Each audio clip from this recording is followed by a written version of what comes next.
Am Ende vom letzten Video erwartete uns ja eine böse Überraschung in Form des Diesellecks. Hier sind wir nun bei Iveco in der Nähe von Kopenhagen, um das anschauen zu lassen.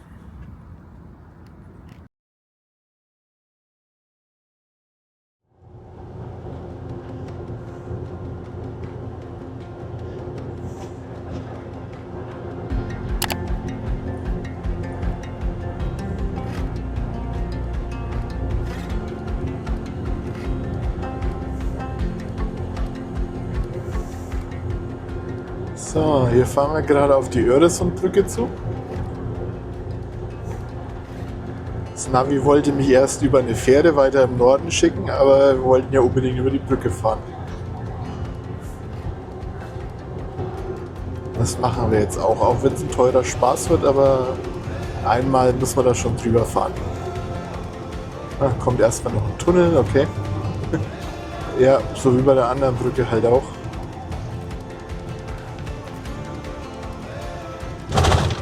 Also ich hoffe, da kommt dann noch eine Brücke. Und dass es nicht nur ein Tunnel ist. Ja.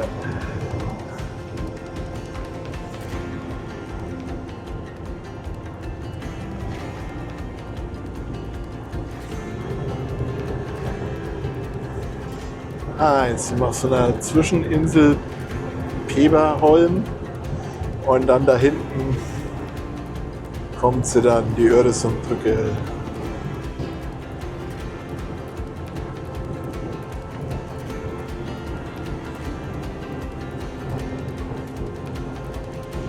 Es sah so nah aus, die Brücke, aber das zieht sich doch ganz schön.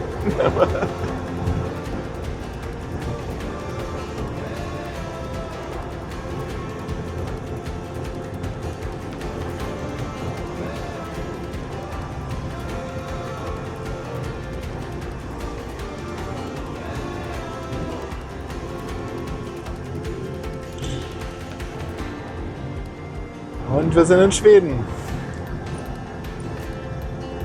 Okay, Reisebus zählt wohl nicht als LKW, der darf überholen. Hm? Alles klar.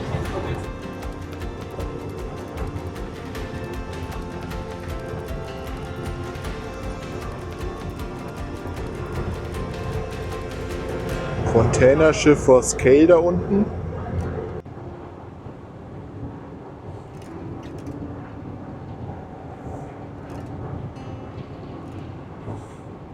Wie ihr sehen könnt, konnten wir dann doch relativ schnell weiterfahren heute. Ich blende euch mal ein, also welches Teil das Problem verursacht hat. Laut dem Mechaniker leckt jetzt nichts mehr. Schauen wir mal, ob das auch so bleibt. Ja. Jetzt haben wir uns hier einen schönen Platz im Wald gesucht, die letzten 1,5 Kilometer hier Schotterweg rein von der Straße weg.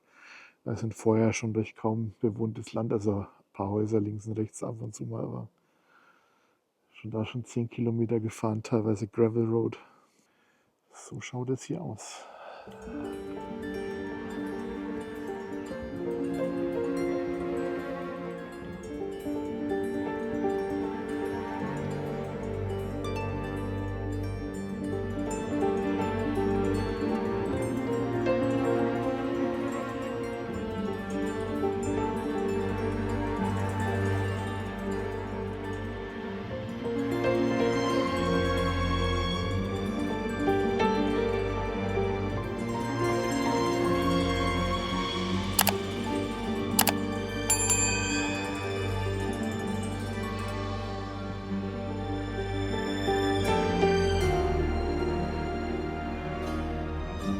So, nachdem es langsam ein bisschen kühl wird, es zwar noch nicht so dunkel ist, aber wie gesagt, es wird langsam kühl, versuchen wir uns jetzt erstmal unserem ersten Lagerfeuer.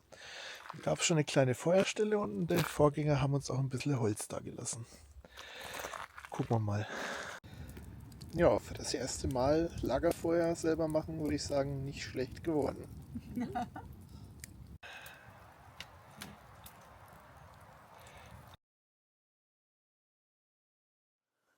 Gestern bekamen wir hier dann noch Gesellschaft von Christian und Sandra mit ihrem Buchanka. Ja, wir hatten einen netten Abend am Lagerfeuer zusammen. Aber die fahren heute auch weiter und bei uns geht es ja heute auch weiter.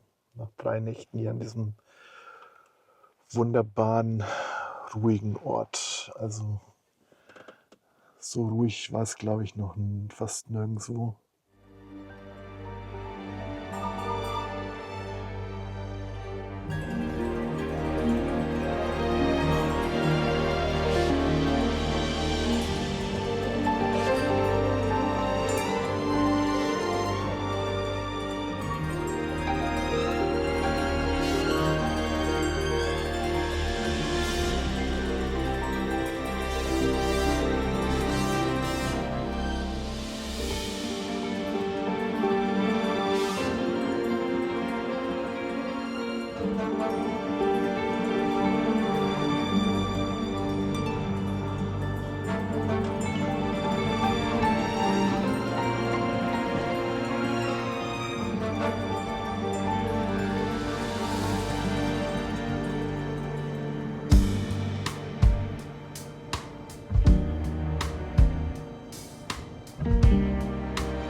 Hallo, wir sind hier in Elmhult.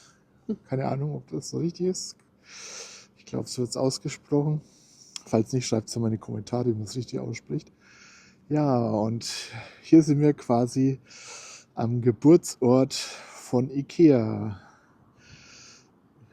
Wir stehen hier auch auf der an der IKEA Straße. Hier drüben ist das IKEA Hotel.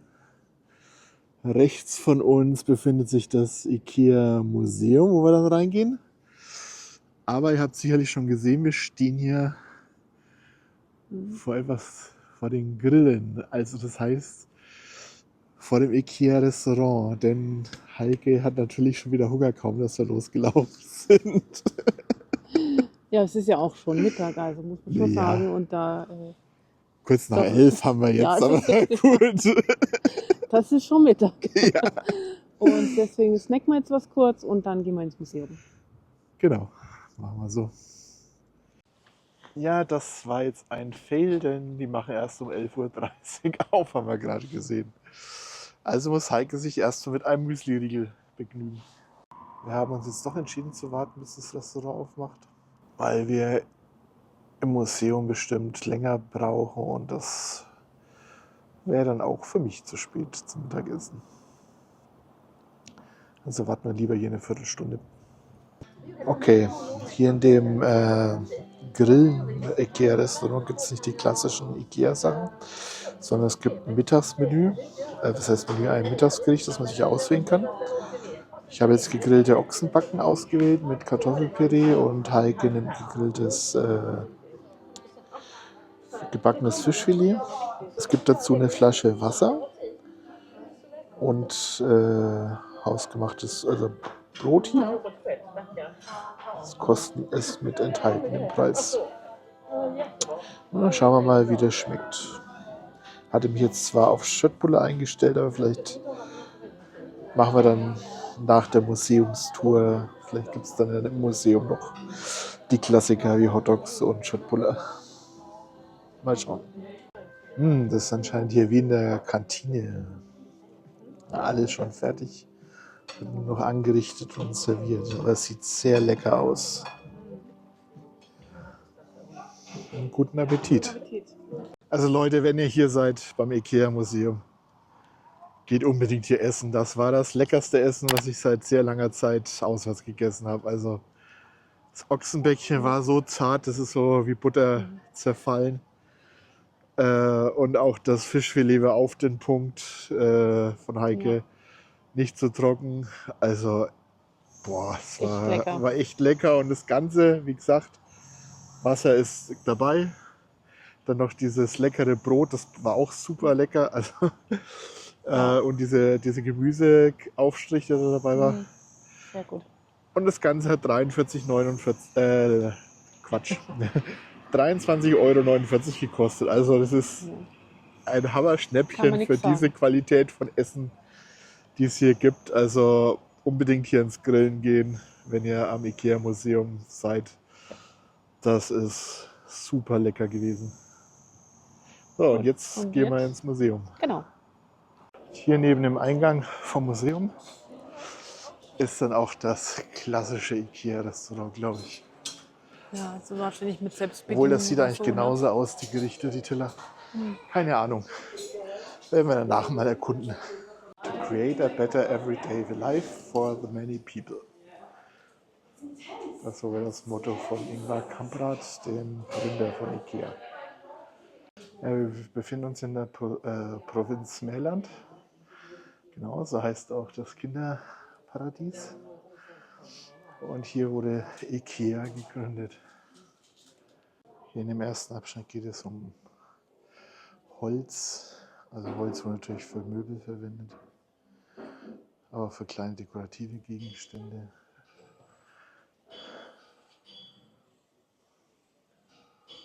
Ja, um das Land zu bearbeiten, muss natürlich auch große Steine vom Feld entfernt werden. Das ist hier simuliert. Dann schauen wir mal, ob wir den Stein hier bewegt kriegen. Hast du es mit drauf?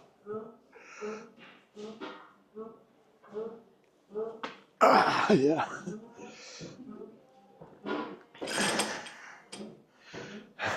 Geschafft. Jetzt schauen wir, ob Heike das auch schafft. Ja, Ja. Das war, oder? Nee, das war jetzt nicht. Doch. hat es auch geschafft. Ja, und geht es um das Leben in Schweden damals. 30% der Schweden sind nach Amerika emigriert, weil das Land zu arm war.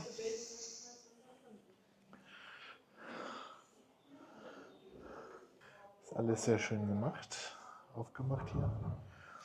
Und hier auch interaktiv, wie wir gerade schon gesehen haben. Und hier kann man Butter machen. Heike macht jetzt mal Butter.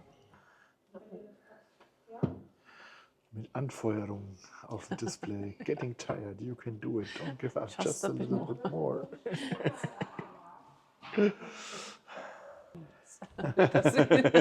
Normal dauert es 40 Minuten, Butter zu machen, steht jetzt da, aber sie machen jetzt nur 40 Sekunden draus. Ah ja, siehst du. Ja, gut, mach weiter. Achso, schon abgelaufen, okay. Just a bit more. Also, Gut. nee, das war's schon. Just a bit more. Du musst es wahrscheinlich innen drin lassen, oder? Ja, Los gut. mit Butter.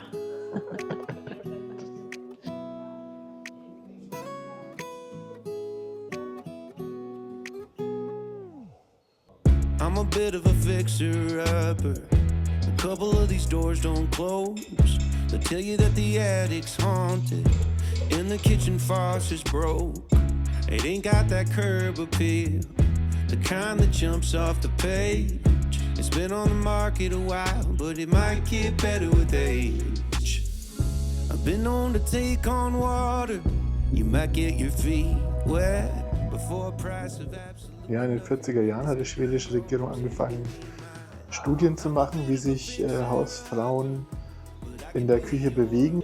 Und daraus wurde dann ein Buch erstellt mit Ratschlägen für die moderne und effiziente Haushaltsführung. Und das hat auch zur Standardisierung von Küchen beigetragen. Hier wurden sozusagen die Laufwege dargestellt und alles entsprechend designt. Waschen, abspülen und dann zum Lufttrocknen hinstellen. Ah, das wusste ich auch noch nicht. Jedes Jahr schicken Kinder tausende von Zeichnungen an IKEA und manche von denen werden dann in Stofftiere umgewandelt. Ob sogar auf der Blähhaie entstanden ist? But I'm built on solid ground, and I think the two of us together could build the prettiest house in town.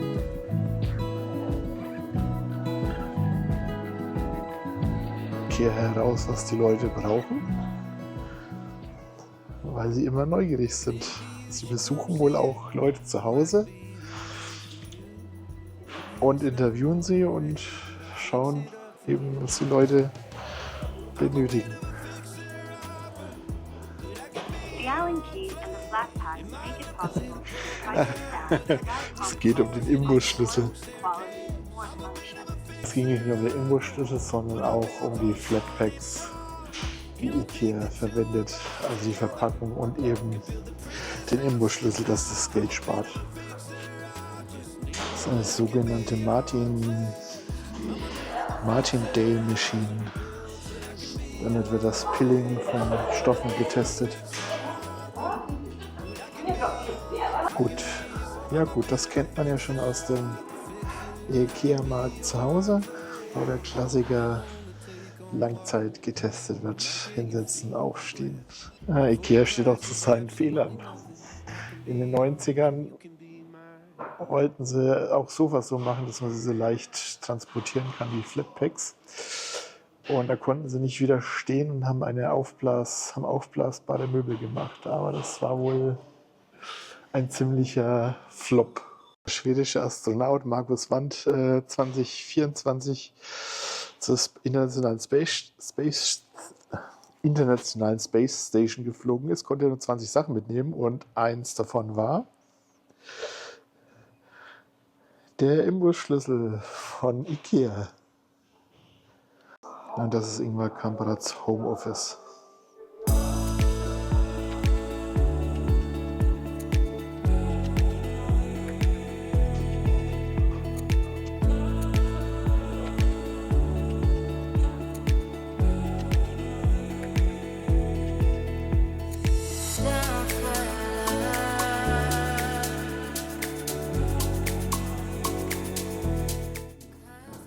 Der erste Katalog erschien 1950.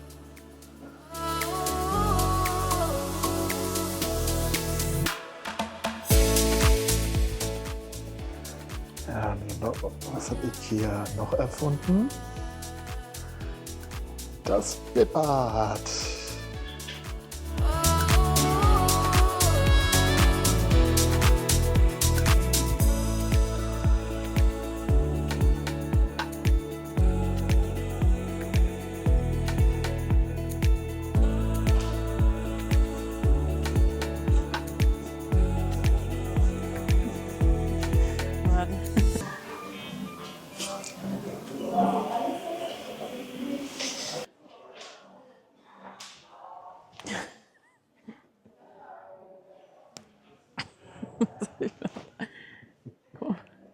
Und hier ist, wie sich IKEA seit 1950 ausgebreitet hat, von dem einen Punkt hier in Südschweden und im 2020er der ganzen Welt. Sogar in Südamerika gibt es 2 und in Australien.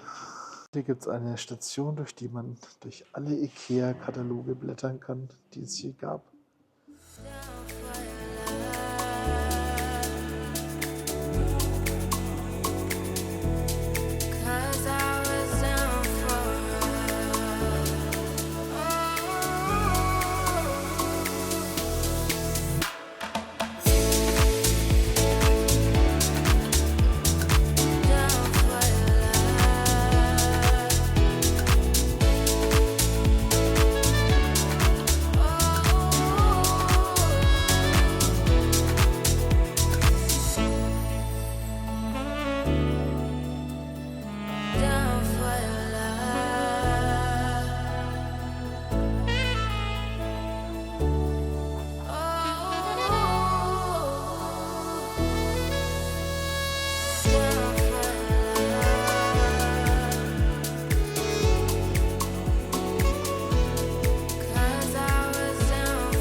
Also die Ausstellung hier im IKEA-Museum können wir nur empfehlen. Sehr toll gemacht, interaktiv, anschaulich und man kennt es ja natürlich alle. Wir haben alle wahrscheinlich schon IKEA-Möbel zu Hause oder eingekauft. Und es ist wirklich sehr interessant, wie sich das durch die Jahre verändert hat. So, wir gehen jetzt hier zum Loshult Handelsspot. Handelsspot, glaube ich, heißt es. Soll eine total leckere Bäckerei sein. Die hat auch nur Freitag, Samstag, Sonntag jeweils von 12 bis 18 Uhr auf. Wir sind gerade schon vorbeigefahren und da war schon eine Schlange, aber da wir online bestellt haben, müssen wir es nicht anstellen, sondern können einfach vorbeigehen und es abholen. Das ist so der Pro-Tipp, wenn ihr hier seid. Für freitags kann man vorbestellen und die Sachen einfach abholen.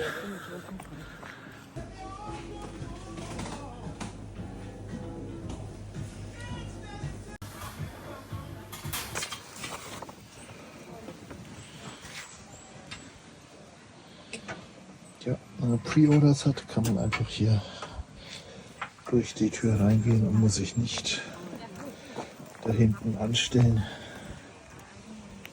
So, dann gucken wir uns mal unsere Beute vom Loshut Handelsspot an, was wir dann so Leckeres zum Kaffee gekauft haben.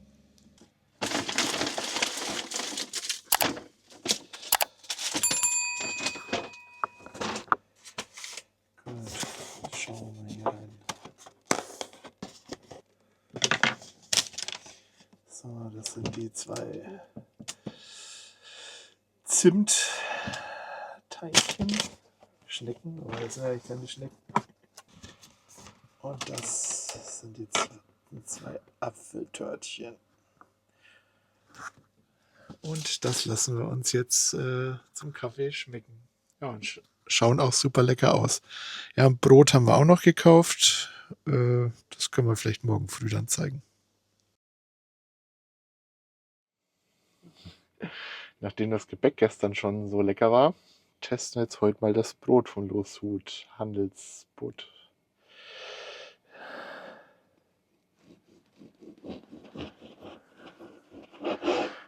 Schaut auf jeden Fall sehr gut aus.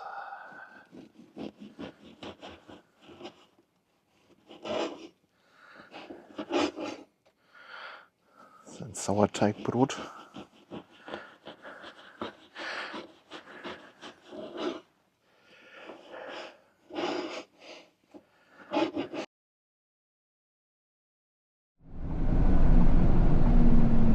Sie sind am Ziel.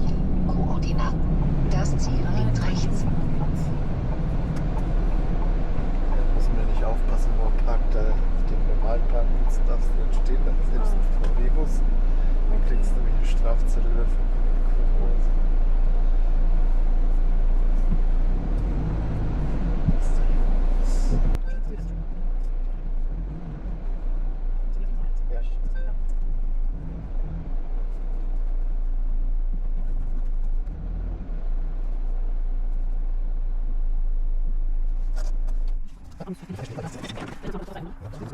Ja, guten Morgen. Wir sind jetzt hier beim Storemose Nationalpark und werden hier eine kleine Wanderung machen. Wir hatten auch Glück, wir haben gerade noch den vorletzten Parkplatz erwischt und kurz nach uns wurde der letzte Wohnmobilstellplatz, also Wohnmobilparkplatz ebenso belegt auf dem Parkplatz, hier wo wir die Wanderung machen wollen.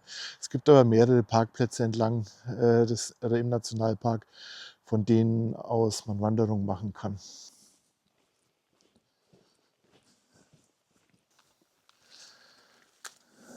Eine Übersichtskarte über die schwedischen Nationalparks.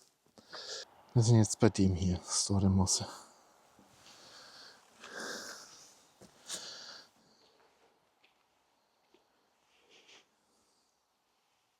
Also der Storemose Nationalpark wurde 1982 gegründet und in den Jahren 95 und 96 außerdem als Natura 2000 Gebiet eingestuft.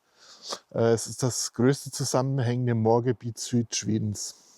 Und in diesem Zusammenhang möchten wir dann auch nochmal auf Mission to Mars aufmerksam machen.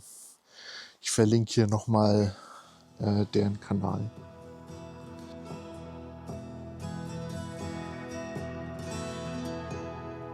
La la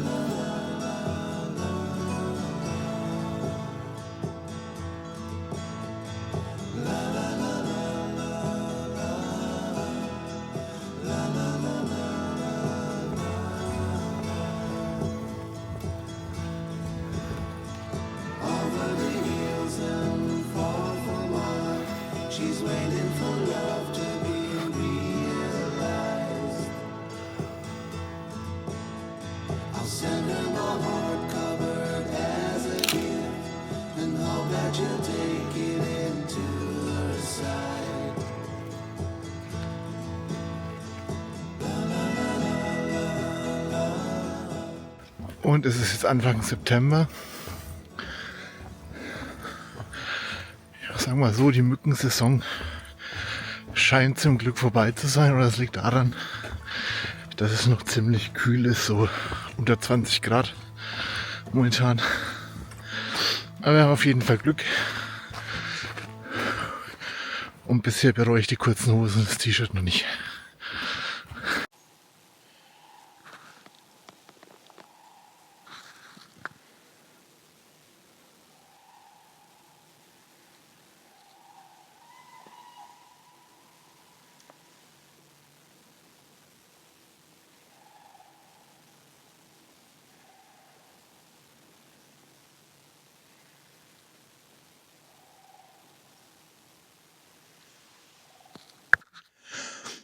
Ich weiß nicht, ob man es auf den Aufnahmen gehört hat, aber das war ein Vogel oder ein anderes Tier. Ich tippe mir eher auf Vögel.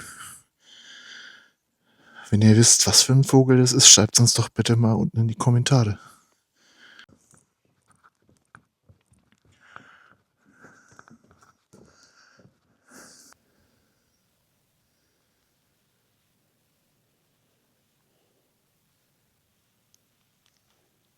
Hört ihr das?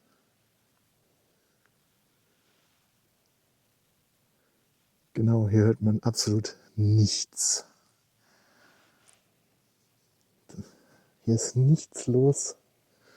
Sind die einzigen Touristen. Vorhin ist uns ein Paar entgegengekommen, aber sonst ist hier am Schwarzen See null los gerade. Ist ziemlich bewölkt. Sonne arbeitet sich oben langsam den Weg durch die Wolken, aber es hat knapp 20 Grad, also ideales Wetter, um hier wandern zu gehen. Und es ist einfach so ruhig hier, das ist der Hammer. Ja, aber im Wald haben wir noch nur ein paar Vögel gehört. Das war auch sehr interessant, das haben wir euch ja vorhin wahrscheinlich vorgespielt. Aber ansonsten ist hier eigentlich wirklich sehr schön ruhig, ja.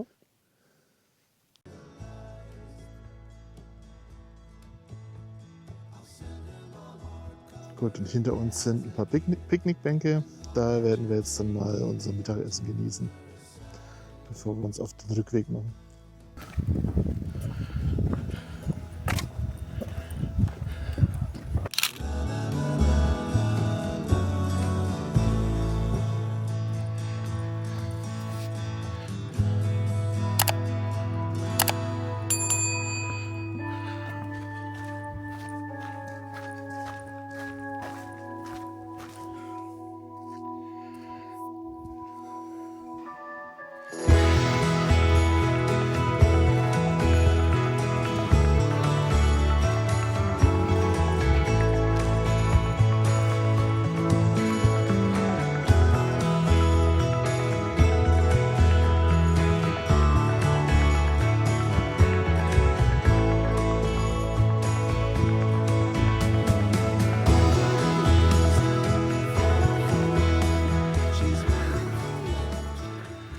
Ja, wir sind auf dem Rückweg zum Mando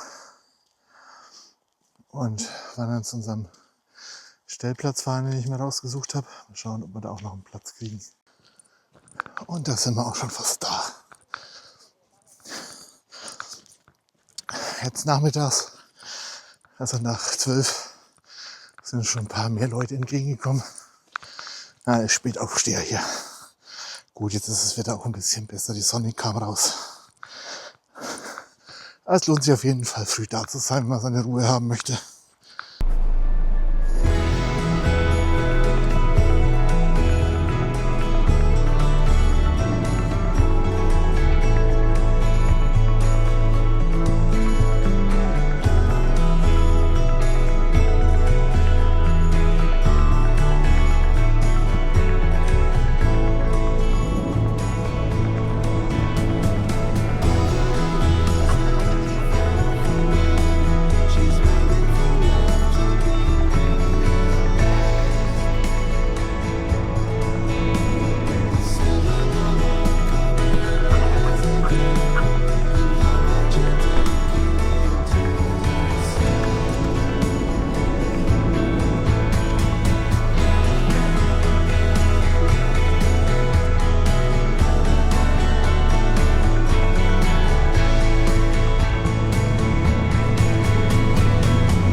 Und mit der Anfahrt auf unseren nächsten Stellplatz, der sich als etwas creepy herausstellen wird, wie ihr nächste Woche seht, beenden wir das heutige Video.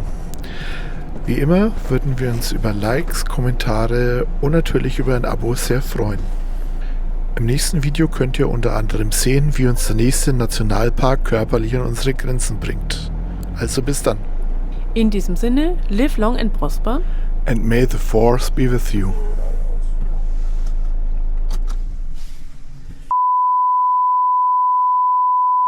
Ja, also so, wenn es so ist, wurscht. Nee.